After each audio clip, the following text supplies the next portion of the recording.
Welcome back to the Roads to Wealth podcast. I'm your host, Josh Rhodes. Today's guest and interview is one that I've had circled on my calendar for a really, really long time. Sam Parr and I hit it off at an early date, coming from somewhat of the same blood in that I've heard him talk about just enduring and enjoying the grind, and that's something that just really gets me going. Sam is a Division I track and field athlete, but more importantly, a really, really successful entrepreneur. He has a hell of a journey and has touched, just dozens upon dozens of businesses and ventures, everything from slinging shoes on eBay to a successful YouTube page. He even had a hot dog stand early in his career with a really, really funny tagline of, we've got wieners as big as your baby's arm. I mean, the man is really, really creative, funny cat, and just extremely sharp. You fast forward a bit, Sam is currently sits in San Francisco and is the founder of The Hustle and The Hustle Con. The Hustle is a daily newsletter that has all of the business and tech news that you need. It is extremely thorough, where he and researchers that he's outsourced and hired go out and do deep dives on different topics. I read it daily. They've got a single product. It's called Trends that we talk about here in the podcast. And he also runs the Hustle Con, where he has speakers come out, much like a TEDx talk. They present on a stage, but it's specific to these startups and entrepreneurs. You can find all of this online, YouTube, all that good stuff. But I'm going to do my best today to unpack how the hell he got all this started, how he keeps all these ideas and revenue streams afloat and in line. Without further ado, let's jump right in. Sam Parr. The road to the wealth, I do it for health. For my kids and my spouse, financially sound. And here we go. The head or lead schemer himself. I'm not sure if you actually use that, but during my preparation, during the sort of research phase of this, I heard you use "always be scheming" several times, and so if that's not something you use internally, I'm at least going to make it stick on my platform. But I use scheming as a good word. I definitely take pride in it. Yeah. Well, I'm going to make sure I'm going to run with it. I loved it. And man, Sam Parr, I really, really appreciate you doing this, brother. Yeah, no problem. What's going on? What do you want to talk about? Let's do it. Yeah, man, I guess first I'll start by saying you're a walking billboard of what I and the listeners, the folks that follow the podcast, what we're trying to achieve. Just the term, I read it on your LinkedIn of like, I think you say something around, my goal is to never wear khakis again. Reaching that sort of financial independence where you could totally unplug. You've got several streams of income. You're your own boss. I'm really looking forward to the opportunity. I've got a ton of questions that I'd like to tuck into this hour. I doubt I'll be able to hit all of my topics. But before I get the ball totally rolling, I think it makes sense for myself and for the crowd, for the folks here, to be able to listen to your journey. So as we get the ball rolling, whether you want to start with Moonshine Online, or if you want to fast forward a few years and go to this American Pickers hot dog stand combo, either way, if we could sort of get a starting point and work us up to the Hustle Con, I think that'd be super helpful. Yeah, so I'm from St. Louis, Missouri. I've started a bunch of different things. I started at a very young age. I mean, I was making money on my own, maybe starting at 15 or 16. And eventually moved to Tennessee, where I started a chain of hot dog stands. I started an online liquor store and a bunch of other weird things. Dropped out of school a little bit early and moved to San Francisco to start internet companies, and eventually finished my degree online. But started a couple things out here that I've sold, like a roommate matching app. After selling a few things, I started HustleCon, which is like a TED Talk for entrepreneurs type of an event. And I made it popular through a newsletter that I created. And so the event was quite successful. We've had tens of thousands of, we could have like 10 or 15,000 attendees in a year at this point. But we've had tens of thousands of people attend. And then in making the event popular, like I said, I started this newsletter and then decided to go all in on that. My goal is to build a massive media company the size of CNN or Fox or something really big like that. And we're just starting with email. I think that it's important to know. I mean, I've built some really cool things, I think, and I'm proud. Hopefully it's just the beginning. But you were saying earlier about like saying never wear khakis and things like that. I mean, I started doing that when I was 19. I always joke I had fuck you money when I was 17, not because I had a lot of money, but it kind of has been the same attitude no matter what. So like it was, even when I only had $1,000, I felt like I had fuck you money. Yeah. So that attitude, I mean, I think I wrote that when I was 20, actually, that line. So it's always been like that. I'm 25. I turned 26 yesterday, and happy birthday! Yeah, thank you. And yeah, man, that line punched me right in the gut. And so it spoke to me. So you mentioned you dropped out of school early, and I eventually graduated. So yeah. I did graduate. I left early. Yeah. Well, I think the question I wanted to ask here is, you continued your education process. One of the things that I constantly hear through these interviews is to continue to reinvent yourself. It sounds like the traditional way of schooling, I mean, it obviously doesn't fit everyone. It doesn't sound like it was the perfect fit for you, though you went on and graduated or continued your education. What other ways do you grow or educate yourself? I mean, is it just online classes? Are you a book guy? Do you have mentorships or masterminds, or how are you inventing yourself, building these skills? Yeah, I mean, I guess I'll say that, so I didn't do well in high school. I graduated with a 2.0. I graduated college with nearly a 4.0, partially because I didn't go to that hard of a college, but also because I tried really hard. I loved college. I left because I loved it more as a hobby. I mean, it was great. I think that people hate on college. I think people should go. It's a great way to find yourself. I don't think that you should go and spend a lot of money on a poor degree, which most people do, or a poor university. I always say that if you can go to an Ivy League school, go there. But if you can't, it's probably best just to go to a state school, which is not what I did, but it's definitely best.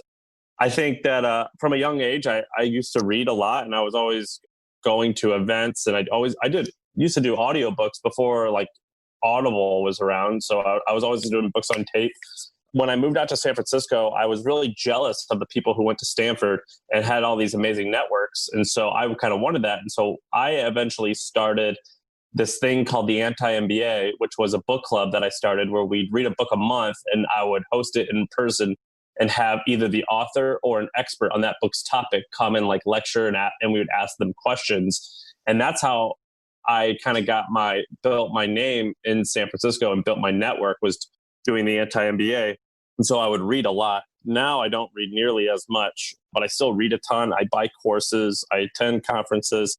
I would say I have the best mentors, and maybe mentors isn't the right word, but I have the best group of friends that you could ever imagine, who are all, this is secondary, but very, very, very successful.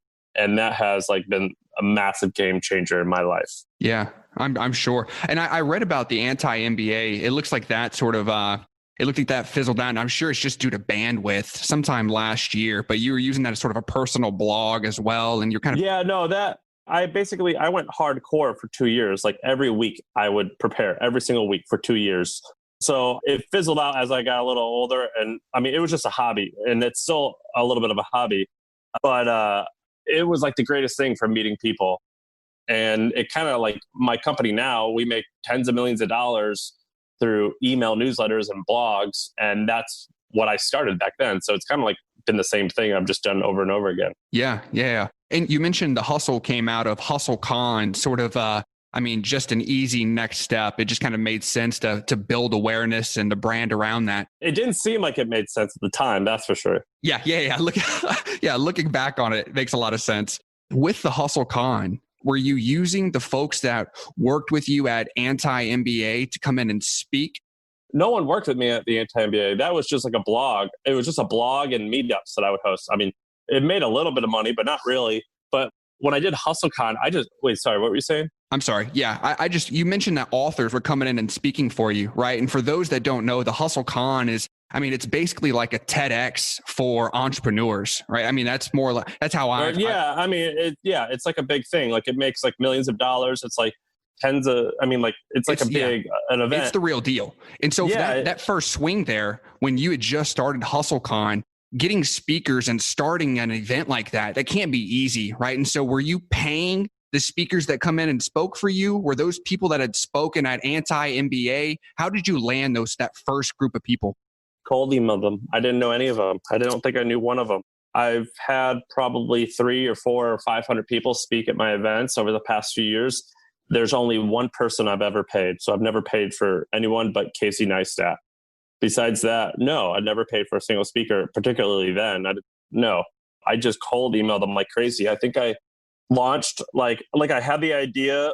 I decided to do HustleCon on like June 1st, and the event was going to happen 6 weeks later. So I kind of threw it all together in about 6 weeks, and it was just off. But the first one wasn't that huge. It was maybe like 350 people came, and it made like 60 or 70 grand, or maybe 50, something like that, tens of thousands of dollars, not hundreds of thousands or millions. And it, all the people were from cold emailing. Mm.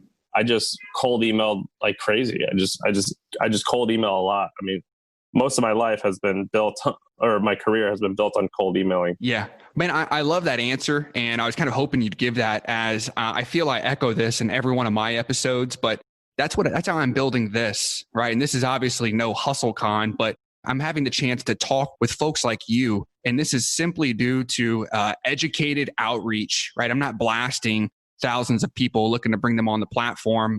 It's very specific on who I'm going after and what I'm asking for, but it is all cold, right? No, you and I had no relationship prior to this, but I'm able to get you on the phone due to that. Just getting on LinkedIn, looking up some folks, doing the research, doing my outreach, and staying consistent with it. You can pull these sorts of folks. So I love that answer. I guess if I could sort of double down on the hustle itself. I mean, you've spent several episodes and other podcasts, and you've even spoken at events about your incredible growth there. Correct me if I'm wrong, but you guys went from 0 to 1 million subscribers. And I mean, just under 3 years is what I read. Yeah. Probably 2.5 years, maybe. Yeah. I mean, that's incredible. Obviously, that's your primary sort of driver right now. You've got several streams of income we'll talk about in a bit, but that being your primary driver, I want to spend some cycles on that, just talking about tactics, growth, all that good stuff. Do you mind sharing? I think, 0 to 1 million subscribers in 2.5 years that's just ridiculous. I remember reading through, it sounds like every year you and your team sort of shifted your growth or your marketing strategies. Do you mind maybe just sort of touching on how you were making those pivots and how you were growing at such a substantial rate through those first 2.5 years? Yeah, basically like the first year. I think in the first year we got some number between 800,000 and 150,000 subscribers. And it was basically all from blogging. I just blogged like a madman. In our first 6 weeks of being around, we got close to a million unique visitors to the site. And that basically the business model, the model, not the business model, but the model for getting subscribers early on was just get millions of people to come to the site and capture 2 or 3% of them, like a small amount. But it was like, we're just going to get hopefully a ton of people to come to the site. So like at the end of the year, let's say we had 12 million people who come to the site. We only needed to capture like 3% of them to make it like a good number. So 3% of 12 million, if you average a million a month, that's 360,000 subscribers. So we must have captured like 2% of them. And so I studied how to write, and I studied how to make things get popular. And I just learned how to create content. And I would write multiple blog posts a day. I would just blog like a madman. Yeah. And just writing like crazy, and it worked out. Yeah. Blogging the first year, and it sounds like that was sort of your initial surge. Year 2, you introduced, I believe this is year 2, you introduced the ambassador program, which I had built that before, actually. So basically, when we launched HustleCon, I didn't know how to do paid marketing. And what I did was I threw together this thing where if people referred someone to join our email list for HustleCon, or if they referred someone to buy tickets, I would give them a little bit of money. And so what we did, like when we were growing our email list for the Hustle, we just said to people, if you share this with 4 or 5 friends, we'll give you like a t-shirt or a sticker or something like that. And that was that was like one of the ways in which we grew quickly.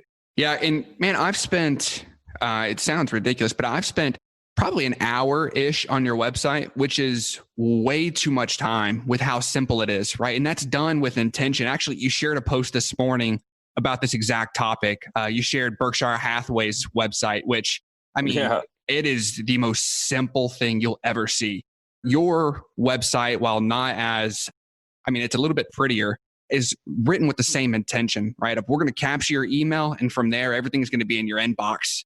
I'd like to spend maybe some cycles talking through this, just because I think those that are looking to. Last week I had Dory Clark on the podcast, and that was that was her number one takeaway: is build your email list. No matter what entrepreneurial journey or avenue you're going to run with, getting your folks off of social platforms and out of offline and into your email list is the number one priority. So for those that are looking to actually use that advice, I want to spend some time talking about how you started to monetize that. First, I don't think at the beginning of this, I gave you the chance to maybe do a broad stroke of what the hustle actually provides. Do you mind maybe kind of giving us your elevator pitch there? Yeah, so it's simple. I mean, our business is almost like the Wall Street Journal, but for like 20, 30, and 40-year-olds. I mean, and mostly on tech. So basically, millions of people get their business news and information and analysis from us each morning, except instead of having a website, it's all in your inbox. It's very simple. The vision for the company when I started it was I wanted to create something big, a multiple billion-dollar a year business. And the goal was, let's build up this massive email list and then let's monetize it with advertising. And as we grow, let's use the profits that we make from advertising and launch more products and services and use our email list to get customers for all those new products and services. And so we make money in 3 different ways at this point. But the thing that we're most known for is still this really dead simple business of a daily email. Yeah. And the email is kick ass. I'm a subscriber. I read it every single day, man. I save you guys in a folder of mine. Yeah. I'm a huge fan. You know, I mentioned the Dory Clark podcast earlier. I actually talk about the hustle in that podcast because we were talking about email cadence and what's the best way to, as you build your list, what's the best way to exercise that list? And so I want to sort of pose those questions to you of, you've built this list and your cadence is a daily email. I mean, do you mind sharing any insider tips or tricks or strategies in that? Do you have a limit on the number of links you're including, the length of email, the length of sentences or paragraphs or number of images? Or is there anything in particular that you guys have sort of through your daily email and interaction and the analytics that you have, anything that you can sort of share that could spice up our email? Yeah. So I think that let's start with the first thing, which is like, if people will say like, oh, well, what color should the button be? How many links should you have? How long should content be? I mean, the first thing is you just have to make something good. And the reality is that most people don't have good stuff. I mean, it's really hard to make content that people actually want for a very particular type of audience who want that thing. I mean, like, you have to pick your niche and then you have to make stuff that they truly want. So step one is do that. And that's hard. I mean, there's ways to achieve that, but that's really hard. But once you figure that out, then it's like, okay, what length do you want it to be? How often do you want to send the email? When we first started, we would send the email 3 days a week. And at first it was 1 day a week, then it was 2 days, and then it was 3 days. And eventually we're like, oh, fuck it, let's just go 5 days a week. And when we went 5 days a week, we actually got far more engagement because it started creating a habit and people really loved it. Now, I don't think that what people should read into that and say, oh, 5 days a week, that's the way I should go. Because the reality is most people probably don't have good stuff. And so that's like the first thing that you have to solve for. I mean, it's like saying like, well, you want to be a good singer, just sing these good songs. It's like, no, you're just maybe just not that good at singing anyway. So just avoid it altogether. So you have to get good at the first thing. And that's hard. I mean, that's a combination of just talent and then a little bit of skill set that you can learn. But no, we don't. We use basically, if you want to get really into it, there are a certain amount of links that you should and should not use. Basically, when you're sending, I've sent nearly 1 billion emails at this point. I was doing the math the other day. I've sent probably 700 million emails. And you learn things at scale, like your emails have to be below a certain size, otherwise they get clipped by Gmail. Or you want to have, you can't have too many links, otherwise you'll get clipped by Gmail, or you'll go to spam. But for most people, if you have an email list below 100,000 subscribers, I say just use MailChimp or ConvertKit and just focus really hard on creating something that people really like. And the easiest way to start that is to go incredibly niche. So a lot of people, what they do is they go kind of broad at first. And I think that's a huge mistake. You don't want to go broad. You want to, the way that I describe it is like, if you wrote a story about you and it was tens of thousands of words, you're going to read every single word of that story. So just take it just a little bit broader. So like, if you're going to create an email only for people in the construction industry in the South, like get that specific, or even be more specific if you can. But I always tell people, you be as specific and as niche as possible. Yeah. I've heard this echoed several times. One of my first interviews on the podcast was with he runs Techstars out of Austin, Amos Schwartzfarb. And he came and taught here in Houston over his book, Sell More Faster. And one of the very first points he made in person with me as we worked on site and then on the podcast was we drilled into find your who. Who are you targeting?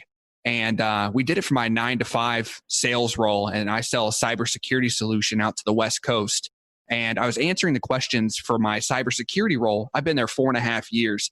And he kept drilling in. That's not specific enough. Who are you targeting? And I'm giving him, CISOs on the West Coast, CISOs in the healthcare space on the West Coast.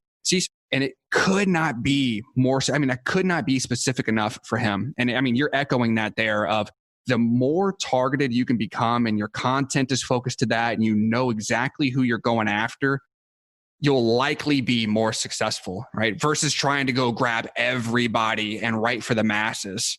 Yeah, I think that everything is niche. Some niches are bigger than others. So like, for example, the Kardashian girl who's famous on Instagram, she has 70 or 80 million followers, but she still has a niche, which is like young women who are into pop culture and are very fashionable or whatever her niche is, or Oprah. Like Oprah was massive, but she still had a niche, which was basically middle America moms or women who are in their 30s, 40s, and 50s.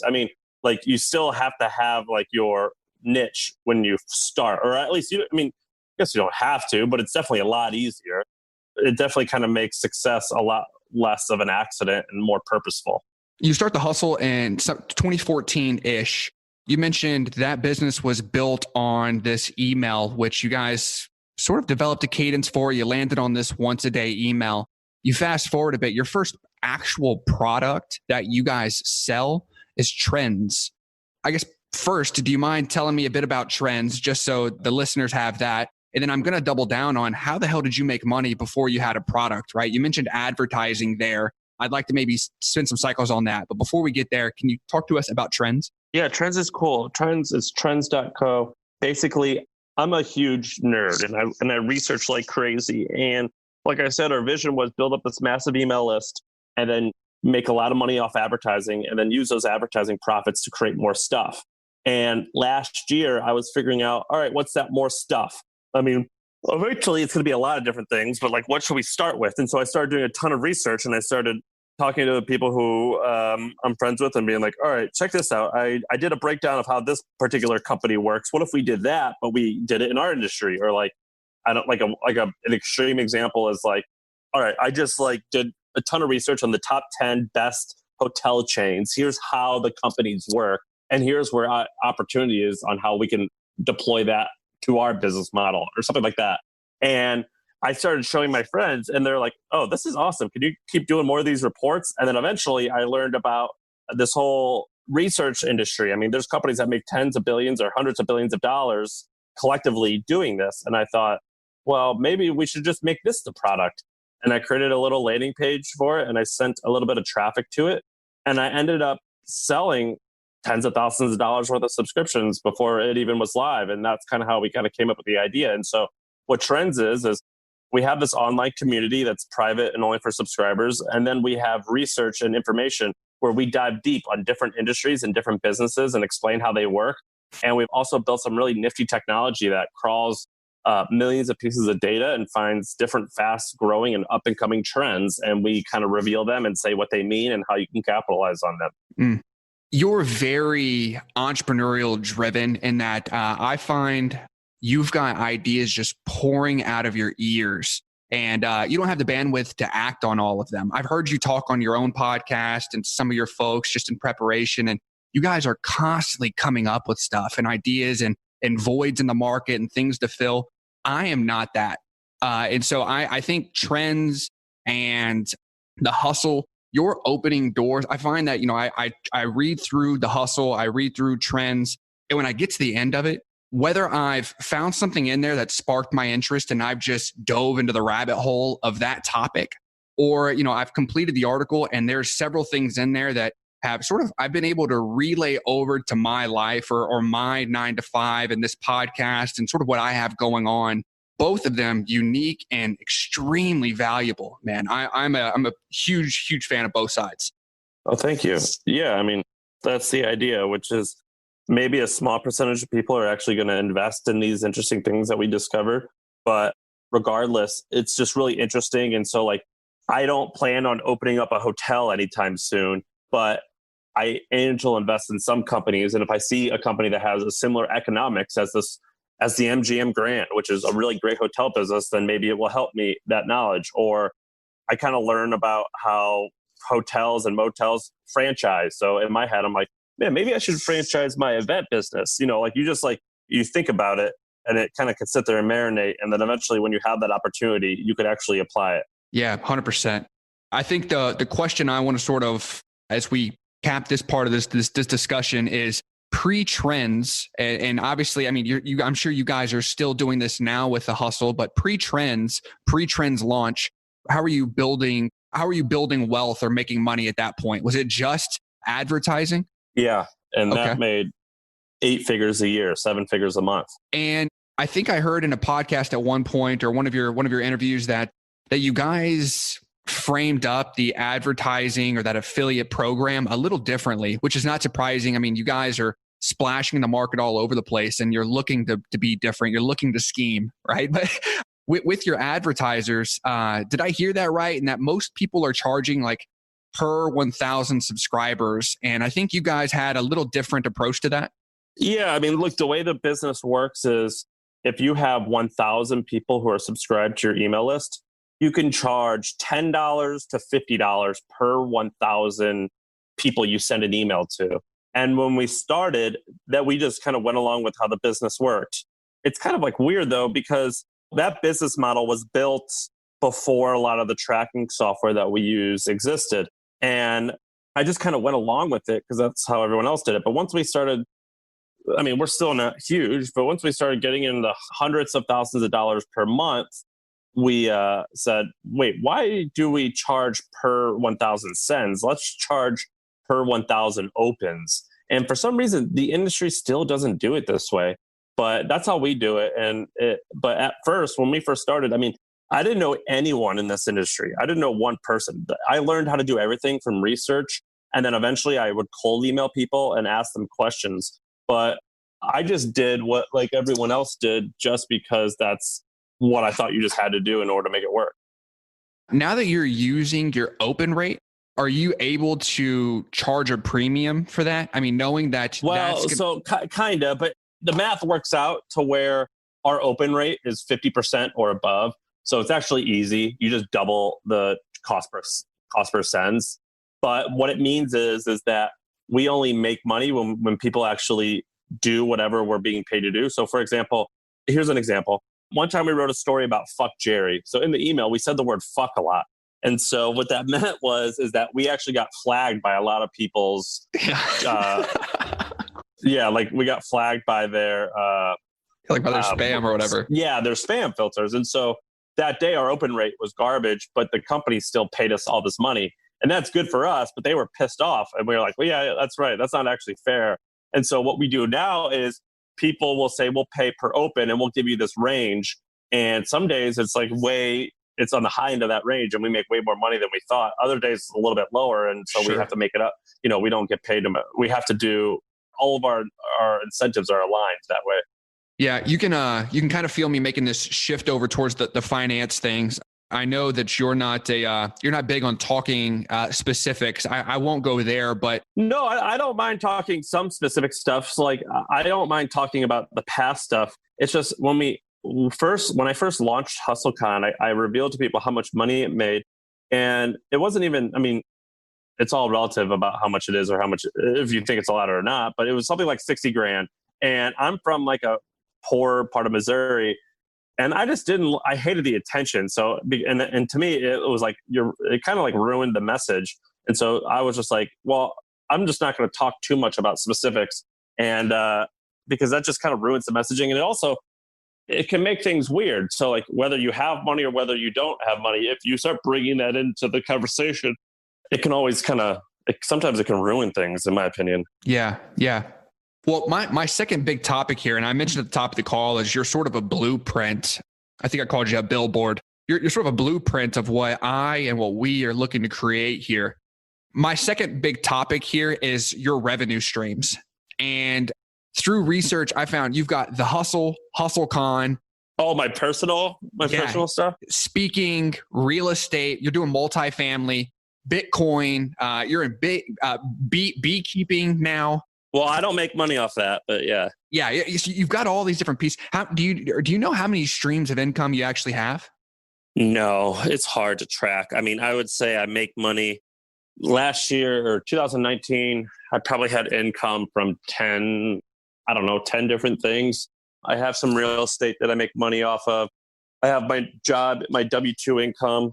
I've invested in companies like startups that either sold or somehow pay out dividends or are going to go public, and I made money through that. What else?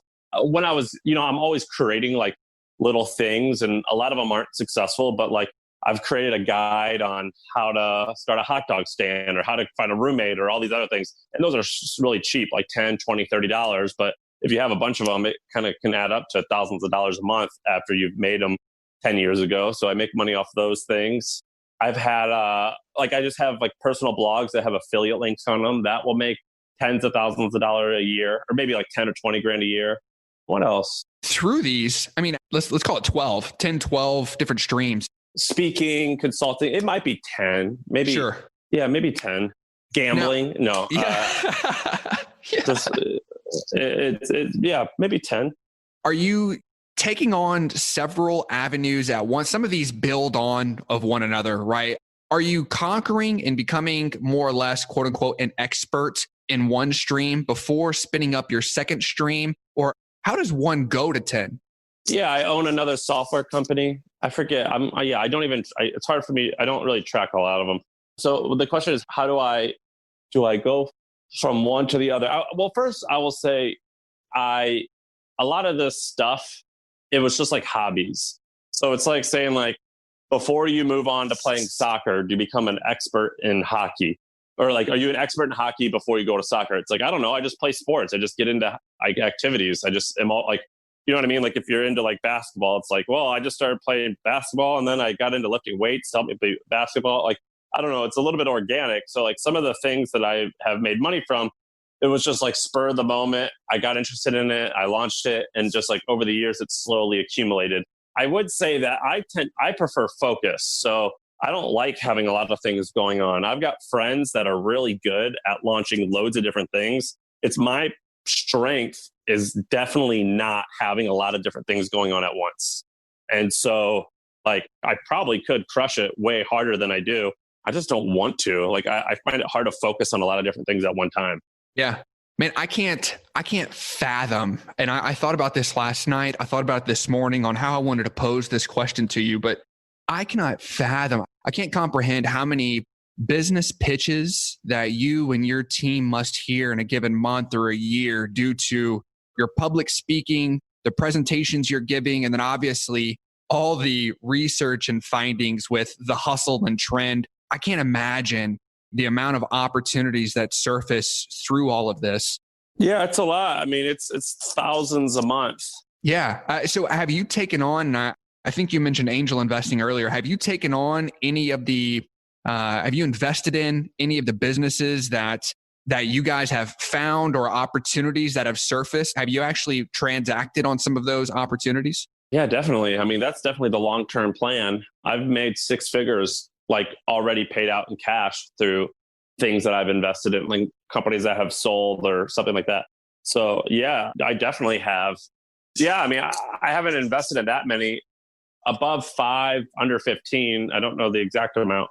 And check size range from 50 grand to $5,000, something like that. And so, yeah, I've definitely, yeah, like basically when you have a popular social presence, to me, it just gives me access to things that I normally would never have had access to.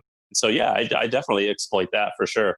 Have you, this is, and I didn't have this one written down, but have you guys thought about at the Hustle or maybe at Trend, since it's more of a personable and I think it's a more targeted demographic, putting together some sort of syndicate group or pool of money? Yeah, I intend to do that. So the plan is do you know the company SoftBank that's in the news for making all those shitty investments at the moment? Yeah, I do. Well, they're not doing awesome right now, but they have 4 decades of doing really, really well.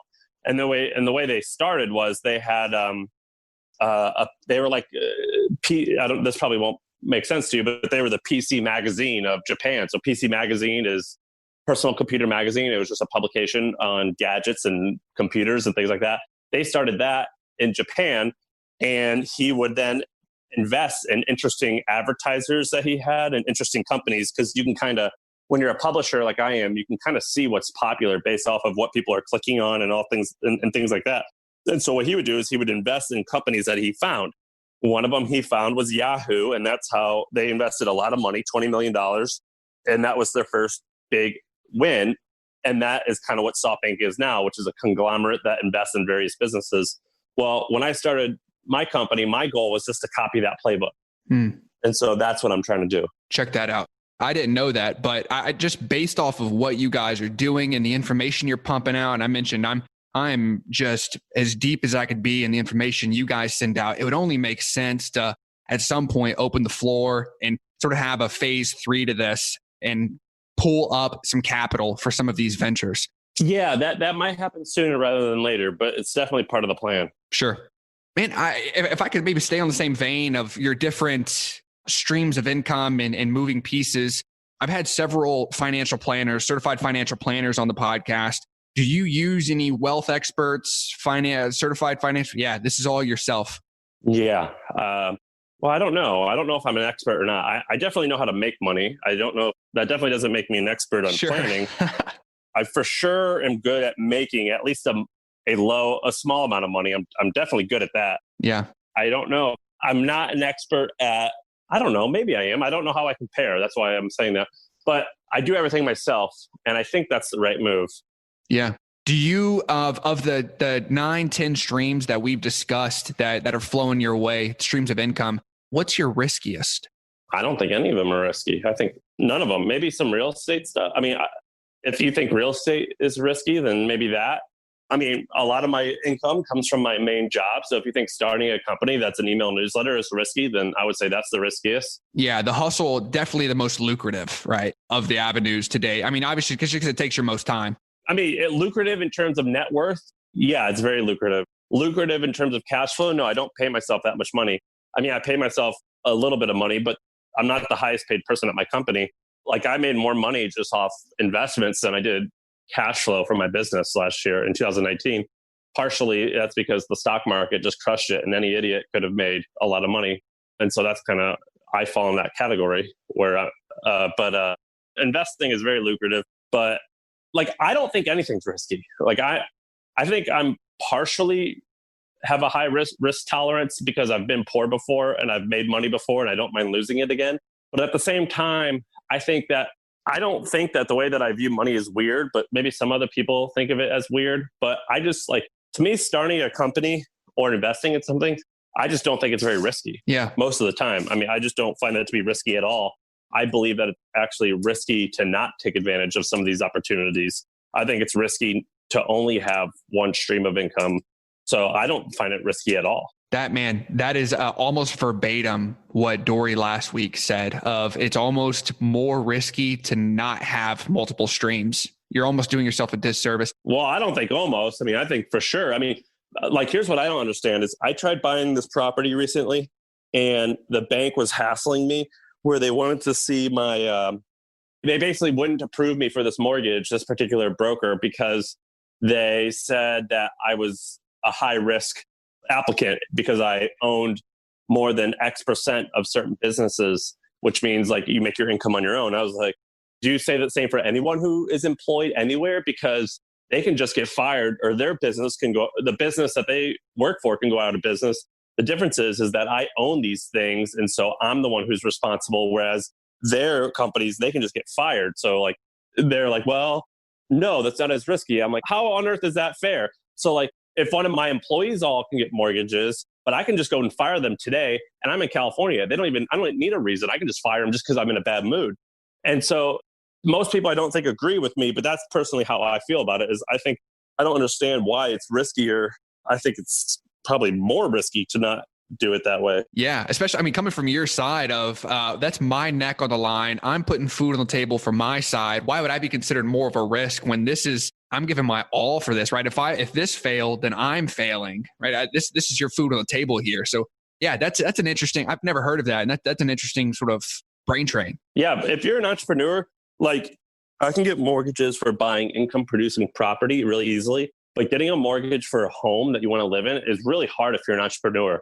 Yeah, it's notoriously hard. Like, for example, if you just have a normal job and you live in Texas where you can get real estate for pretty cheap, you can get a first-time home loan for 3% down. But if you're an entrepreneur and you own more than 25% of a business, a lot of times they won't lend you money or they'll make you put down 50 or 60%. And so it's really, really hard to get and I'm not trying to get a mortgage I don't want to buy property to live in, but if you wanted to, it's really hard. Do you, you mentioned you manage your own portfolio. Do you have a set framework or structure of 10% to my emergency fund, 10% into real estate, 25% into Bitcoin, 25, or is it more of just kind of free flow? Does maybe each avenue feed back into itself, right? As real estate produces revenue that goes back into more homes. How do you handle that? So when I first started making money, my goal was to have 6 months of liquidity available. And then I'm paranoid. I was like, I want 3 years. So at first it was like, any point, I want to be able to click a button, whether that means going to the ATM or selling stocks and having the money in my account in an hour. I want to have at least 3 years of liquidity. And so that's always been important to me is like some people say that's too conservative, but I always want 3 years of liquidity. And then I'll usually put probably 10% of my annual income or 10% of my liquidity, however much money I have in liquid, I'll put that into super risky investments like startups or Bitcoin. And then right now, I'm probably going to put 20 or 30% into real estate or 20. Yeah, maybe 20%. And the rest is in like the S&P 500. I'm pretty heavy in the S&P 500, which it could or could not. I mean, like the other day when it dropped 5%, I lost like hundreds of thousands of dollars. I mean, it was not good, but I didn't even log in to look. I don't care. That was my advice. I had a buddy of mine send me an email of, have you looked at your 401k? I messaged him back. I don't plan on it. That's years away, brother. I don't plan on it. I literally did not. I have not logged in to see, part because I just didn't want to get rattled. Yeah, I don't want the stomach ache. Let's just yeah. I've my last time to echo this, but 10-ish streams of income there. Do you have it could be as low as 5 some years. Yeah, of course. But it's definitely not 1. Yeah. Do you have a recommended getting started avenue, right? Let's say most of the listeners here have that just one primary stream of income and they're looking for a second. I'd ask what's your riskiest to maybe push them away from that. But I think I'll flip the question on as we look to start our second stream. Do you have anything that maybe you'd recommend, whether it was a little bit easier to get started, maybe it's lower overhead, you feel everyone could have success? Go ahead. I'm not an expert on this. So whether people want to listen to me or not, that's on them. I am not claiming to be an expert. I would say that what I'm a pretty I think I'm an expert at is judging risk. And I think I'm an expert at starting things and making money off them very quickly. So I don't think that makes me an expert at finance questions, that's for sure. But for me, what I view as risky, I personally right now view real estate as risky. And the reason why is my mentality has always been that my income is going to dry up. And I don't think that's a particularly healthy way to look at it. But that's the reason I look at it is because I'm self-employed. And so I remember when I sold one of my companies, I had to go work at that place for a little while. I would have a calculator or like a spreadsheet that showed how long I could live with zero income. And I still have this fear that maybe tomorrow all of my income is going to go away. So I have to be able to live off just my investments. And so in that case, I prefer liquid stuff. So like I haven't bought anything that involves a large outlay of cash, like real estate, where you need sometimes hundreds of thousands of dollars down. I think that's risky personally. I prefer what I think is not risky is creating information products that cost single digit hundreds of dollars. So like $100, $200, $300 just to build a simple website and to sell stuff online. To me, that's like the easiest, least risky thing you could possibly do. Now, some people think real estate is the least risky because people always need a place to live. I get that. But personally, I think the least risky is to create information that someone wants to give you dollars for. I think that's the least risky. Yeah. I know I'm coming tight on time here. What are you working for is kind of the question I'm headed towards here.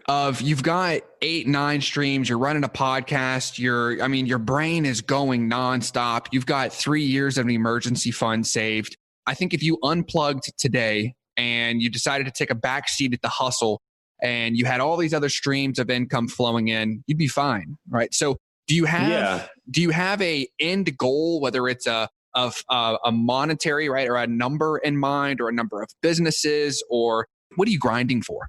I used to think that there was a number, and I've hit those numbers before, and then I'm like, hitting this number doesn't make me happy. So I don't really have a number. I don't have a number in that where it's like I'll let off the gas pedal if I hit that.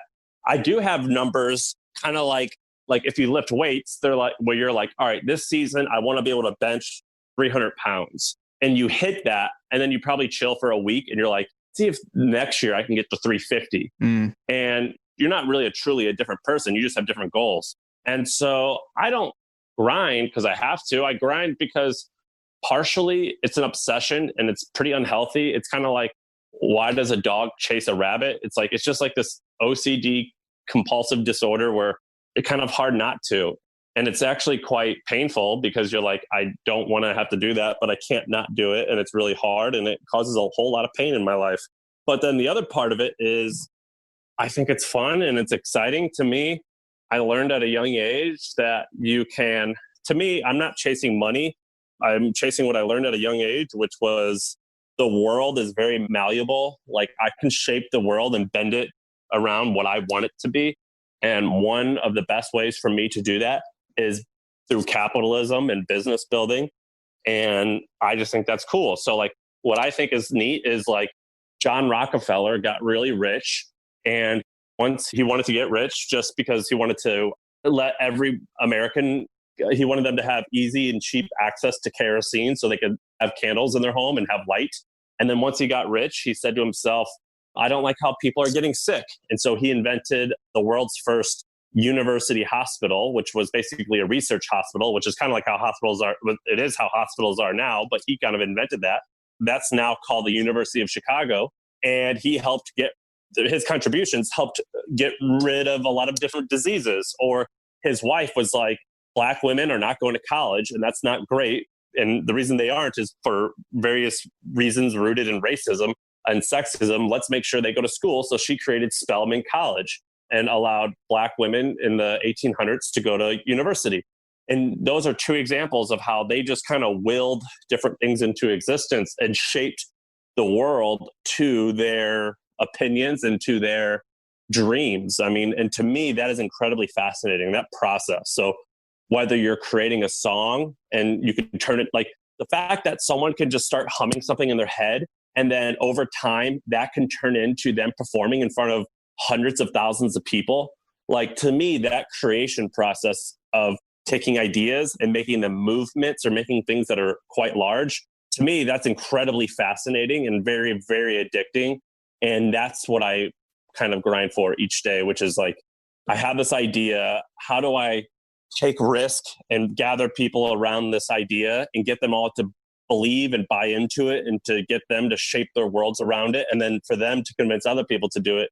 To me, that's just a drug. And it's really, really exciting. It's like going skydiving or going mountain biking. It's just like, once you realize that you can like take nothing and turn it into something and get other people to buy into it and have it be part of culture, I find it to be incredibly, incredibly intoxicating and something I seek on a daily basis. And that's fun. I love doing it, but it's definitely exhausting. I mean, I wish that I could just chill and not want to do that a lot, but that's kind of like my drug of choice, I guess. Yeah. As I hear you talk about it, it reminds me of there's a when Joe Rogan interviewed Elon Musk. I don't know if you watched that, but yeah, I did. Yeah, at one point he says, I just want to know what it's like in your brain, or something like that. And Elon says, you don't want to be in my brain. And yeah, look, I'm definitely not Elon Musk. Yeah. And anyone who has like OCD, like it's not always fun, and like you can use it. Like for example, maybe Michael Phelps has OCD. I have no idea, but he definitely has some type of like weird obsessive disorder. It just so happens that in the lanes of swimming, in the lanes of that pool, that disorder helps him a lot. Now, when he's outside of the pool, he suffers from depression a lot, and it's actually hurt him a ton. And so I think that's the same way with a lot of people, or at least the same way with me. And I imagine I consider myself a creator. I imagine it's very much like that with creators. I mean, there's a reason why comedians have an incredibly high likelihood of being very depressed and suicidal. I mean, I think it just comes with the territory. Man, I was going to use that exact example of comedians. Damn, man. Hey, brother, I know we're here up on the hour. Have I missed anything? We covered several topics. I've tucked as much as I can into 60 minutes here. Is there any just closing comments, statements, anything worth covering or discussing here before I wrap this thing up? I don't think so. I mean, you tell me. I mean, look, I'm not in a hurry. Is there anything that we haven't covered that people want?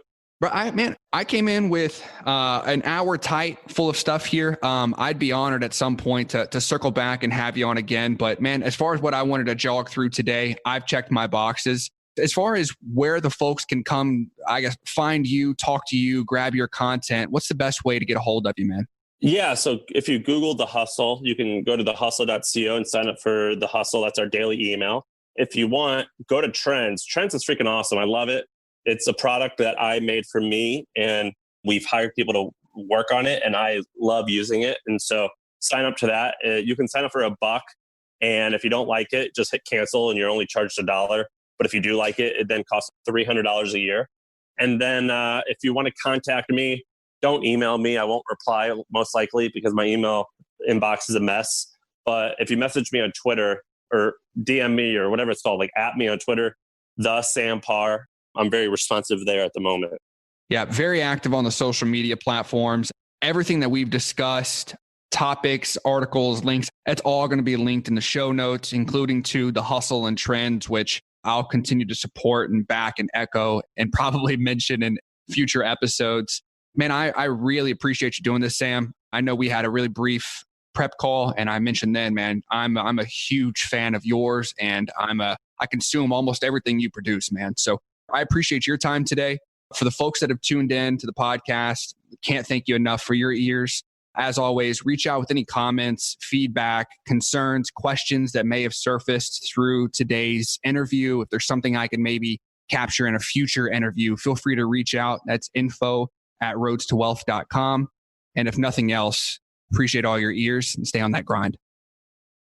I mentioned here in the introduction that Sam was an absolute beast, and the man does not, he doesn't settle for anything less, does he? I mean, he is incredible. I really, really enjoyed that interview. Hearing not only his journey, but sort of his expectations and goals moving forward. I mean, he's got 1.5 million subscribers today on The Hustle, making, he mentioned there in the interview, made over 6 figures in returns on his investments. They made over 8 figures a year in advertising from The Hustle. They are absolutely crushing. And to hear sort of where he expects to go and making this giant media corporation with all these different branches, and the business plan he's following after this SoftBank model. I thought that was just really, really interesting, and I appreciate him sort of slowing down and walking through all that with us. We spent a lot of time talking through the hustle, his initial product there of Trends. If the hustle interests you, you can find that link there in the show notes. Trends is a product of theirs. There's a cost associated to it. I believe the list cost of that, it's just under $300 a year. In saying that, Sam and team have hooked me up with a promo code, gives you $100 off. All capital letters, RHODES, my last name, so Rhodes in all capital letters. Get you $100 off that, which I thought was really nice of them. All in all, I mean, Sam rattled off 10 different streams of income, was willing to get extremely granular in the breakdown of his portfolio and his journey and their methodology and how they hit their customers, what they hit their customers with. I mean, there was nothing there that he wasn't willing to share with me and sort of lift the covers up for. So I really appreciate his time. As always, the listeners, I appreciate your time and your ears, your attention. Any feedback, comments, questions you have, please reach out, info@roadstowealth.com. I would appreciate any reviews, comments, subscribes, as that's sort of what drives this channel and allows me to continue to get these kick-ass guests on the podcast. If nothing else, stay on that grind.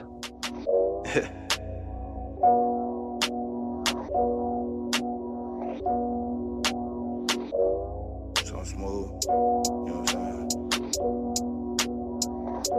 Q1 made the beat, by the way, just to let y'all know what's going on.